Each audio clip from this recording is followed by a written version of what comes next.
Bien, la liberación de Julian Assange, el creador de Wikileaks, después de más de una década de haber estado perseguido por la justicia por haber liberado una serie de documentos que comprometían fundamentalmente a Estados Unidos y haber sido acusado de espionaje, ha generado todo un debate a nivel mundial respecto de si lo que ahí se liberó, respecto de si las revelaciones que establecían que, por ejemplo, se habían cometido abusos tanto en Irak como en Afganistán, correspondía que se hicieran, o si, como se ha dicho y como han dicho sus detractores, lo que él expuso fue además a personas que pudieron haber enfrentado la muerte o la tortura precisamente por estas grandes cantidades de documentos sin censura. El hecho es que, por cierto, que estas revelaciones no han dejado a nadie indiferente y sobre todo porque uno de los eventos que más se recuerda dice relación con este ataque de un helicóptero a civiles ocurrido en Bagdad, Irak, en el ataque que significó finalmente la muerte de 18 personas, ¿no? De 18 civiles inocentes y que generó una enorme conmoción. Este es el tema que queremos pasar a conversar con nuestra siguiente entrevistada, viendo los alcances, ¿no es cierto? ¿Cuáles son los límites que tiene la libertad de expresión? ¿Se aplican o no acá? Vamos entonces a conversar con Claudia Lagos, académica de la Facultad de Comunicación e Imagen de la Universidad de Chile y experta en libertad de expresión. Ahí estás, Claudia. Gracias por estar con nosotros esta tarde aquí en Simple Texto. Muchas gracias, Mirna, y a todo el equipo de radio y multiplataformas de la Universidad de Santiago de Chile, y también a todos quienes nos están escuchando ahora. Gracias por la presentación como experta. Creo que este es un tema fascinante. No me considero experta, pero creo que sí es un espacio y un tema que me fascina y que creo que es fundamental que sigamos discutiendo sobre el rol de las personas que permiten la filtración de información que es de interés público, que de otra manera no conoceríamos. Yo creo que ese es el foco, más allá de la figura de Assange, que además es bien controversial para el periodismo, para los organismos las organizaciones feministas, en fin. Así que gracias por la invitación. De todas maneras, pongamos el acento ahí porque recuerdo que entre los detractores está Hillary Clinton, porque él también reveló información relativa a la situación de la exsecretaria de Estado antes de su campaña presidencial, y ella decían respecto de esas filtraciones: Assange no es periodista, expone las vidas con sus publicaciones de grandes cantidades de documentos sin censura. ¿Qué es para ti y qué representa para ti Assange y Wikileaks? Bueno, hay que reconocer, primero es verdad, o sea, él no tiene una formación de periodista formal. Hay distintos libros e investigaciones que han puesto el foco en la biografía de Julian Assange, que para quienes no lo recuerden o quienes no lo sepan, es un australiano que hace muchos años atrás, digamos, se dedicó como hacker, ¿no? Y que en ese marco, con otros socios, creó esta fundación que es Wikileaks. Y gracias a Wikileaks y en este espíritu, ¿cierto?, con las nuevas tecnologías, estamos hablando hace muchos años atrás, es algo que es difícil imaginarse antes de las redes sociales y del periodismo colaborativo que conocemos hoy día, filtran documentos que consiguen de manera...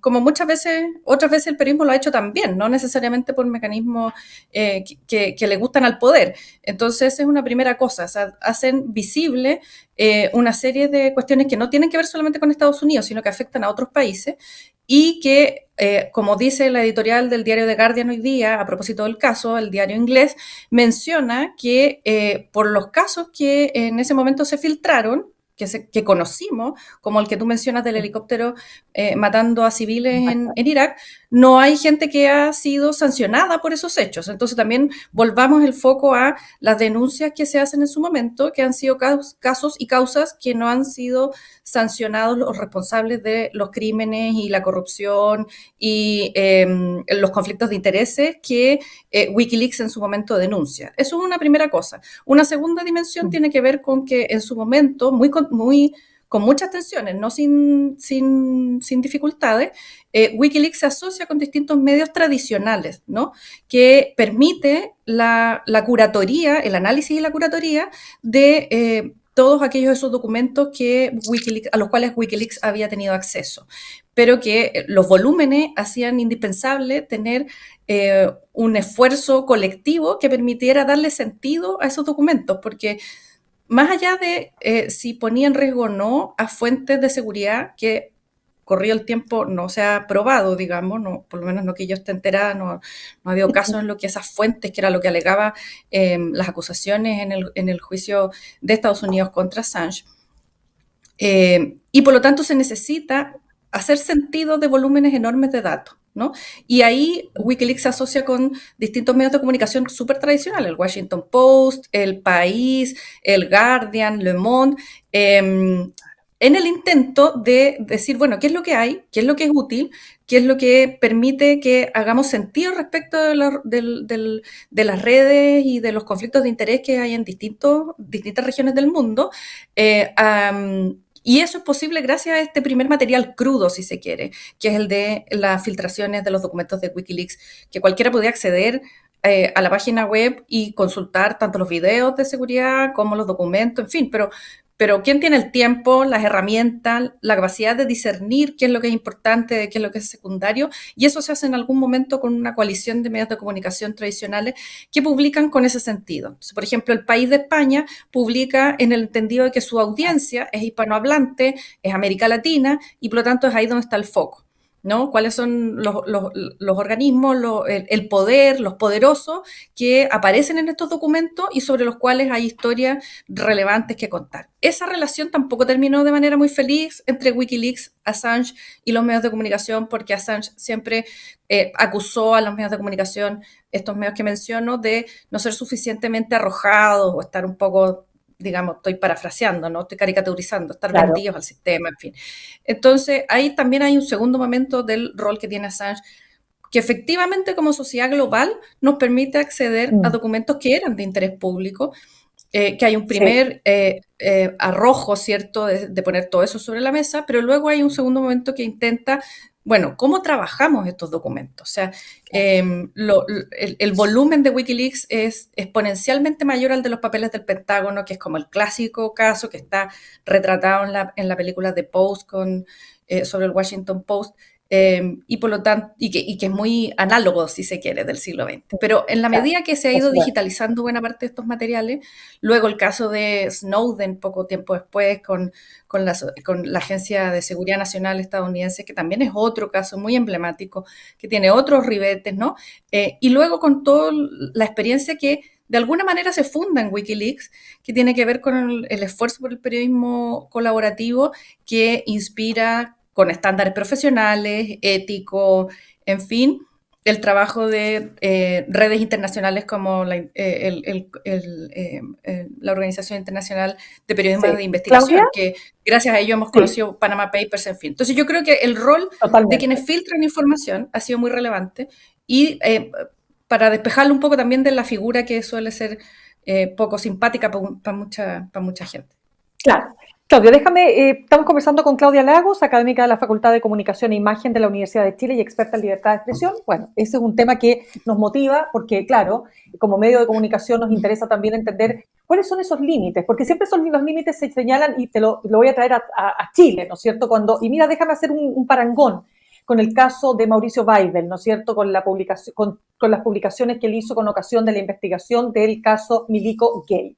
Y que dijeron en su minuto, y esto fue desvirtuado por la justicia, que él había revelado datos de seguridad, datos de defensa, de la defensa nacional, y que por eso un juez, que hoy día está en prisión preventiva, lo había había ordenado el espionaje telefónico, cuestión que fue desvirtuada porque ese espionaje fue derechamente ilegal.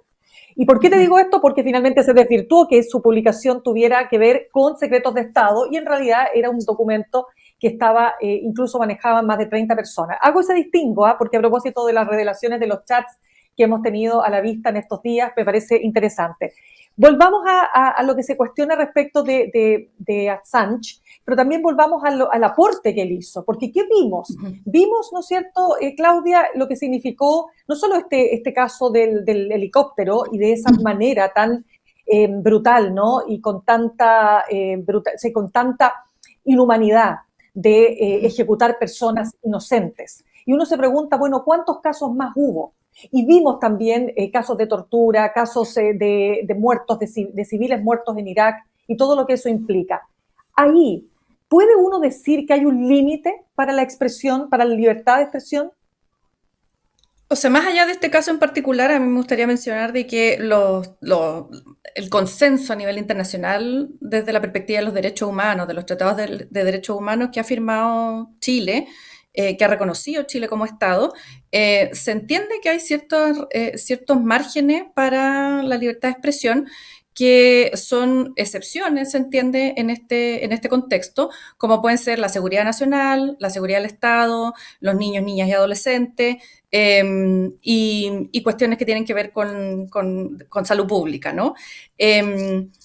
Por lo tanto, y siempre pensando que son excepciones y que esas excepciones tienen que estar determinadas previamente por acuerdos de carácter de nivel legal, ¿no? Es decir, no pueden ser de carácter administrativo por parte de los estados, decir, bueno, ok, esto sí, esto no, esto sí, esto no. Entonces yo creo que ese es como el marco general. Y luego, después pensando en las filtraciones, ¿no? Como en la lógica de las filtraciones, ¿qué publicar y qué no? Me parece que la pregunta es siempre pertinente y nunca tiene una única respuesta.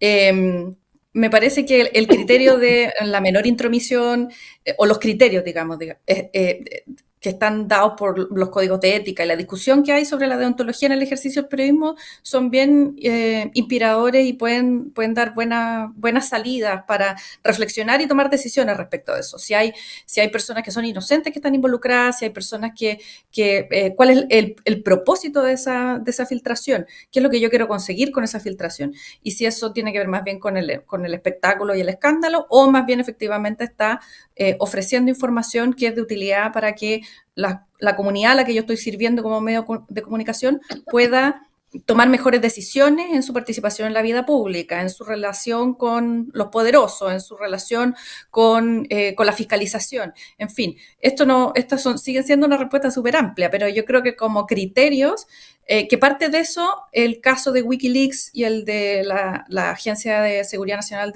luego con el caso Snowden, entre otros, ha dado pistas también de cómo se han ido resolviendo y nos ha dado un corpus de experiencias que nos permite decir, bueno, esto fue buena idea, esto no tanto.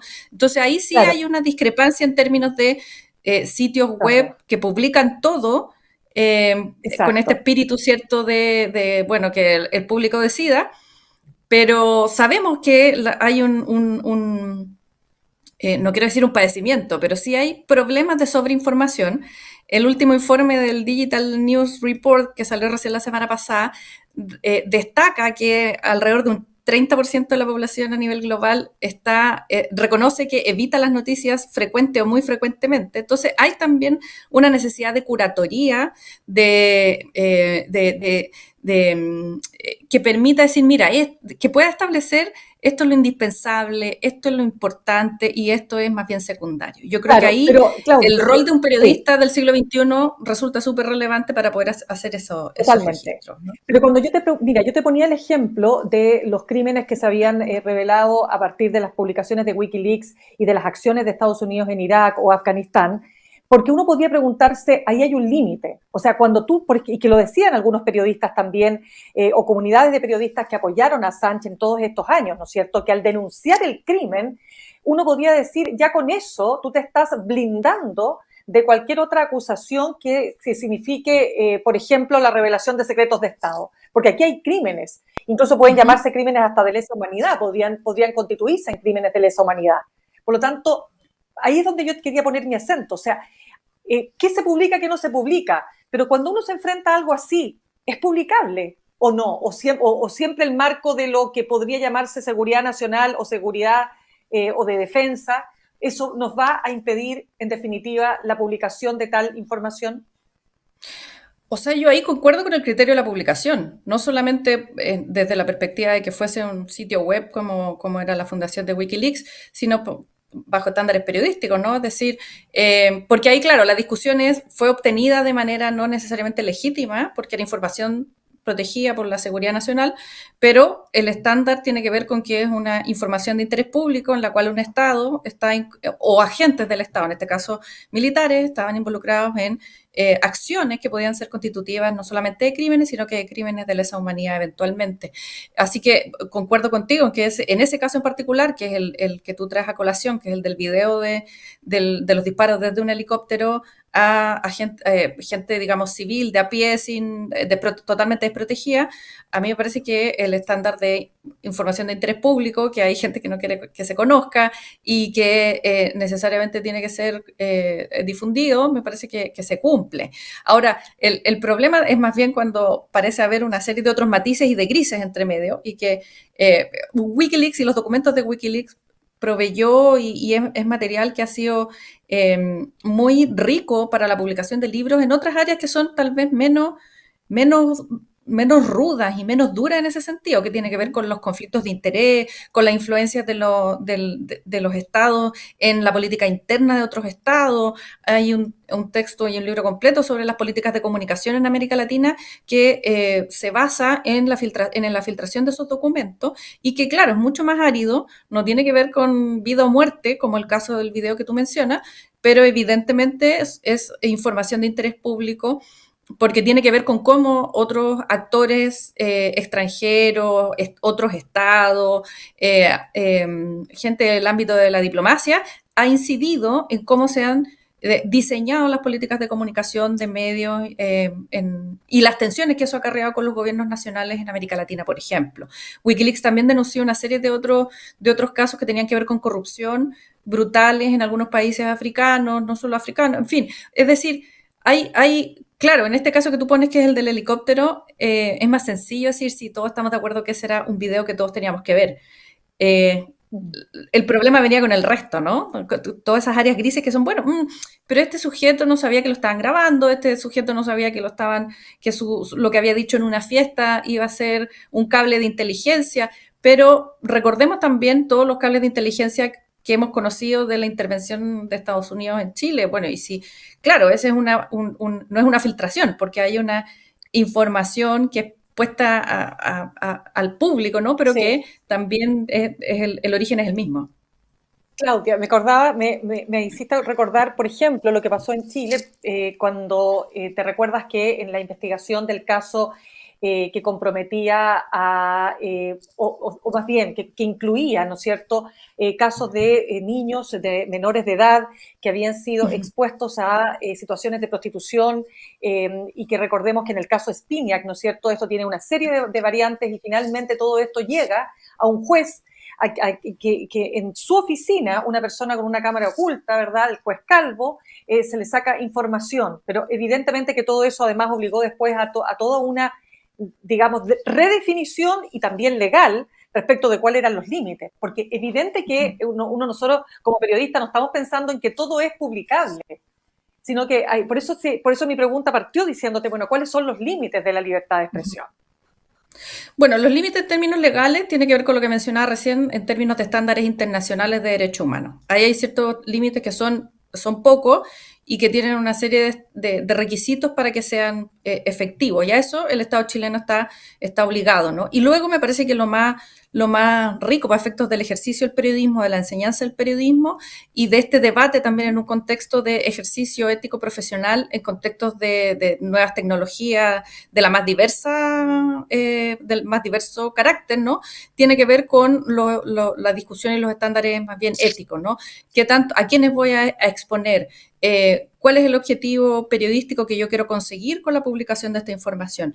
¿Hay otra forma en que yo pueda contar esta historia sin que incida o dañe de manera evidente a otros actores? Si es así, ¿cómo lo puedo hacer? ¿Cómo se ha hecho antes en otros casos? ¿Cómo lo puedo discutir con otros colegas que tienen tal vez más experiencia o que pasaron por lo mismo y sobre lo cual, por lo tanto, a partir de lo cual yo puedo tomar una decisión respecto de eso? Y luego yo creo que una cuestión al final del día es decir, bueno, esto fue lo que hice y lo hice por tales y cuales razones y de esta manera. También poder explicar y defender por qué decidí lo que decidí es un elemento relevante de qué es lo que se puede publicar y qué es lo que no se puede publicar y por qué lo publique, ¿no? Me acuerdo hace muchos años atrás entrevisté a un periodista también, porque yo creo que estas preguntas se renuevan, ¿no? Se repiten, se renuevan, y yo me acuerdo que una de las cuestiones que me dijo tenían que ver con nunca voy a publicar algo mientras esté, por ejemplo, negociando un secuestro o un secuestro de personas que estén, digamos, niños, niñas, adolescentes. Y hay un caso muy impactante de los años de inicio de los años 90 que todos recordamos que no pasó eso, ¿no? Que por el contrario, hay una espectacularización de la noticia que conspira también para que encontremos respuestas más satisfactorias a tu pregunta, es decir, cuáles son los límites. Claro, aquí no desde la urgencia, ni desde la presión de los minutos, ni de la competencia con los otros medios, ni a quién sale primero, no quién sale mejor, sino quién sale primero. Claro, eso adquiere otras dificultades para tomar esta decisión sobre la base de los criterios que estoy compartiendo, ¿no? Es decir, cuál es mi objetivo periodístico, a quiénes estoy afectando, tengo otra forma de hacerlo. Claro, todo eso eh, tiene alcances limitados eventualmente en condiciones en que es mucho más difícil tomar esa decisión. No estoy diciendo que no pueda tomarse esa decisión, estoy diciendo que los actores que están involucrados en eso toman decisiones distintas sobre la base de otros elementos. Eso, no sé Claro, y si... de hecho, Claudia, no, y es que mira, no, es que este es un tema apasionante que podríamos estar conversando, Claudia. Conversamos a esta hora con Claudia Lagos, académica de la Facultad de Comunicación e Imagen de la Universidad de Chile y experta en libertad de expresión, a propósito de la liberación de Julian Assange, el creador de Wikileaks, en 2006. Y claro, pensemos todo lo que implicó para este hombre estar en cautiverio, porque en realidad los 7 años que estuvo en la embajada de Ecuador, ¿no? en Inglaterra, quiero decir, en Reino Unido, pero en Inglaterra específicamente, fue una forma de estar en prisión, tanto así que su propia esposa temía que él pudiera quitarse la vida, porque evidente, o sea, imagínate el costo que él tuvo que pagar después de tantos años, y pensando también que Estados Unidos muy probablemente, ¿no? Y la justicia determinó que en realidad ya los 5 años que había cumplido en prisión eran suficientes, y que seguir adelante con este caso pareciera ser que ya Sí, no tenía mucho sentido, ¿no? ¿Puedo decir Claudia. algo sobre el caso Sí, por mismo? favor, Que yo creo que es adelante. lo que levanta preocupación en la comunidad periodística, digamos, más Sí. global, o que trabaja en temas que tienen que ver con fuentes secretas o con filtración de documentación, etcétera, es que, bueno, Assange enfrentaba 18 o 19 cargos por parte de la Fiscalía estadounidense. Y lo que sucede es que, bueno, luego de largas negociaciones, un poco lo que se ha sabido hasta ahora del acuerdo, es que la Fiscalía desestima casi todos los casos, y Assange reconoce culpabilidad en uno de ellos, que es, a mi parecer, digamos, el más preocupante para el ejercicio del periodismo de este tipo, para el periodismo que publica o que investiga, y que buena parte de esa investigación sucede a través de la filtración de documentos o la consecución de documentos que no necesariamente, o sea, que pueden ser develar secretos de seguridad nacional, como algunos de los cuales están Claro. contenidos en las filtraciones de Wikileaks. Y entonces la preocupación que hay en parte de la comunidad periodística global y colaborativa tiene que ver con que el reconocimiento de que efectivamente vulneró, o sea, lo que él hizo afectó y puede ser constitutivo y considerado un acto de espionaje, que es bajo esa legislación la que se está, digamos, la que él reconoce su responsabilidad y se declara culpable.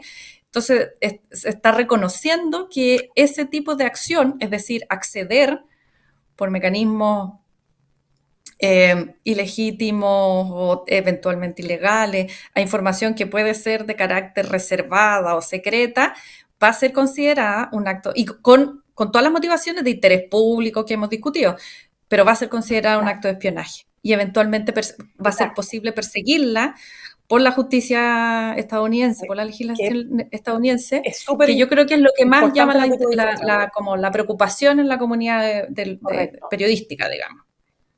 Por lo tanto, tú dirías que este caso en puntual puede probablemente inhibir futuras revelaciones. Ojalá que no, porque creo que precisamente o sea, es probable que sí, espero que no. La experiencia del periodismo colaborativo ha demostrado en los últimos 20 años que ha sido muy efectivo, muy sólido. Recién esta semana hay otra investigación de la organización Forbidden Stories, que también agrupa una serie de organizaciones informativas de nivel global que aborda el ataque dirigido a la prensa y los trabajadores de prensa en Gaza, por ejemplo. Y ese es reciente de esta semana, y así como otros recién mencionados Panama Papers, pero todo el trabajo que hace, digamos, esta organización sobre periodismo de investigación global. Entonces, y que sea sofisticado y generado una serie de estándares que parecen en términos profesionales, éticos, y que podemos discutir y todo, ¿no? Pero evidentemente hay ahí una experiencia acumulada que es distinta a la que había al momento de Wikileaks. Entonces yo creo que hay No, ahí un realmente un aprendizaje. tema, Está Snowden sí, después, está, en fin. correcto. Bien, pues, Claudia, podríamos de verdad seguir conversando muchas horas más porque este es un tema que nos importa, por cierto, no solo los que formamos parte de los medios de comunicación, sino yo diría que a todas las personas en general que habitan este país y en el mundo, porque el tema de la libertad de expresión es uno de los derechos humanos más importantes, ¿no?, de los seres humanos. Claudia Lagos, académica de la Facultad de Comunicación e Imagen de la Universidad de Chile, experta en libertad de expresión, muchísimas gracias por haber estado con nosotros esta tarde. Un gusto saludarte, Mirna, y saludos también a toda la audiencia de Sin Pretexto. Gracias, que estés muy bien. Igual, adiós.